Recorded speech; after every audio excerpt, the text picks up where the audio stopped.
Well, g'day there. This is Rob from Gardens Fresh Homestead eating fresh to your plate. And today, on the 12th of March, we're down here at our soon-to-be potato raised garden bed. But before I get going, as always, if you are a real human being and you've clicked on this video and you're not fake views and fake subs from YouTube, can you give this big potato video a thumbs up on the way in and write your thoughts and comments down below what you do to get big potatoes. Last season we had over 500 royal blue potatoes. They were the most bestest potato we've ever grown on here on the homestead.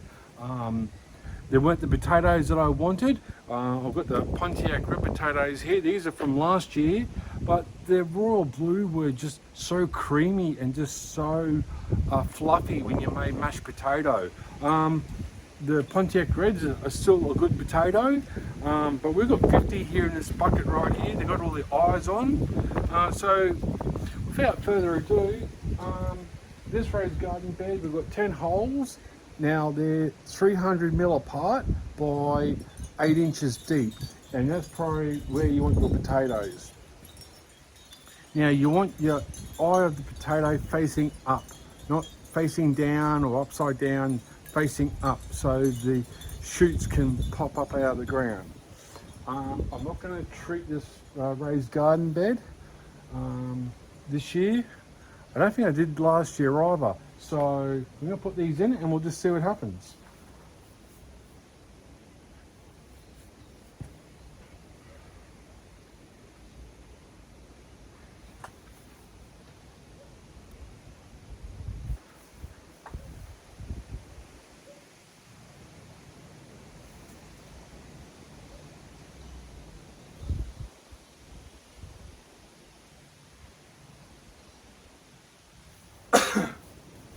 Okay, so there we have our first 10. We're going to move on to the next lot of 8 rows here. And potatoes don't like a lot of water, so maybe once or twice a week, a light sprinkling, and that's it. Last year I did very little watering and we had huge success. I think it's the type of brand of potato that you get up to as well, I think. All right.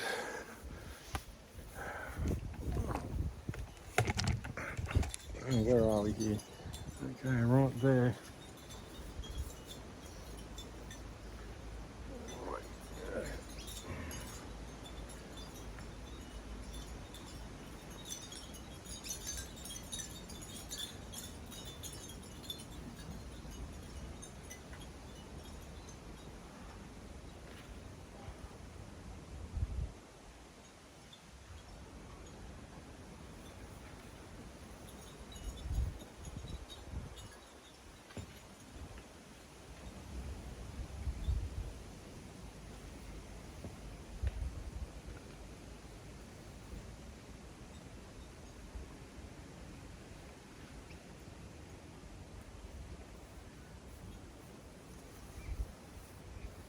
Now I've got some left over.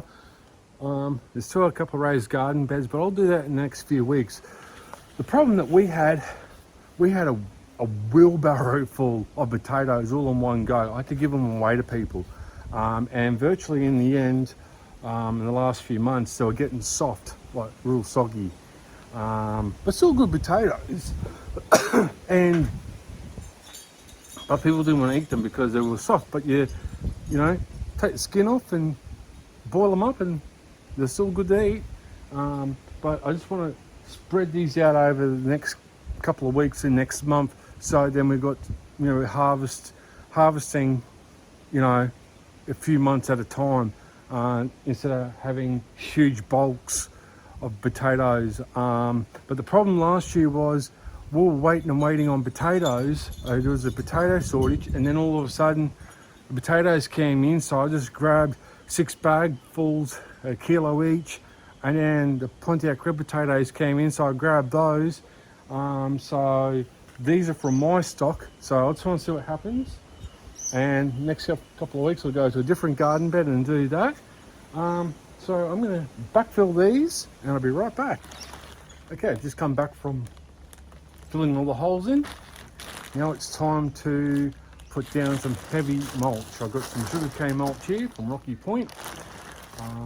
And you want to be very generous, you know, a good, I reckon, 4 to 6 inches, so it keeps the soil nice and moist. And if it does flog down with rain, it's not going to penetrate the soil instantly. It's going to absorb into the sugarcane mulch.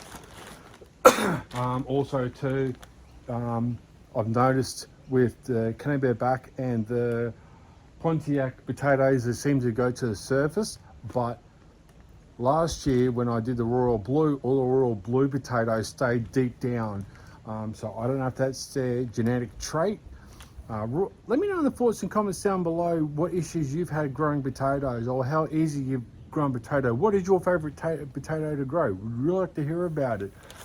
Mine at the moment is the Royal Blue. I've moved away from the Canterbury back cream potato.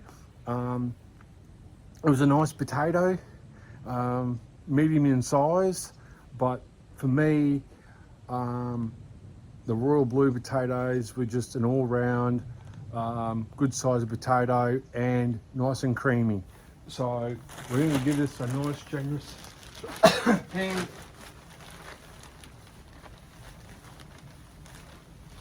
Here, like so. Oh, man. Oh.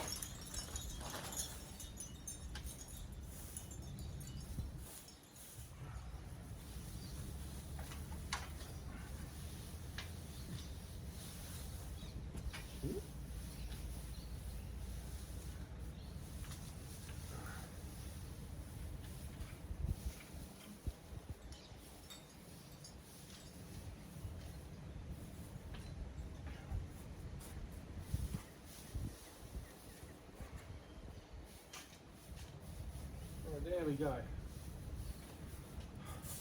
All right, so there you have it. Not to toss it out of the bag and half goes on the ground. That's not what not to do. But you got the general idea on how to plant potatoes in the ground, in the raised garden bed. If I can do it, you can do it. That's what it's all about for me. I've done several videos on this in the last couple of years. I'd really like to hear what people have to say in thoughts and comments. And probably in the next 3 months, we're probably doing a live video on this as well. And like I did last year, it'd be really good for your support to help this unknown channel get up and get going. But for me, I don't do this to help other people. I do this for me. I like doing it. You know, it's all about being self-sufficient. When we're in a food crisis, we're in a fuel crisis, housing crisis, you've got to learn everything you have to do out here. And I like showing people, you know, if I can do it, you can as well. That's how simple it is. You know, I didn't add any fertilizer this year, no blood and bone. Been watching other people, apparently they don't put any cow manure on it or nothing, just straight in the hole. So that's what I'm doing as well. I'm trying to be as organic as I possibly can. I should have put some other nutrients in there as well, but I'll do it when the shoots pop up, and we'll just go from there. So I'll open up another bag and finish these 2 off. So until next time, either grow big or go to the shops. Thank you very much again for watching Gardens Fresh Homestead. Bye for now.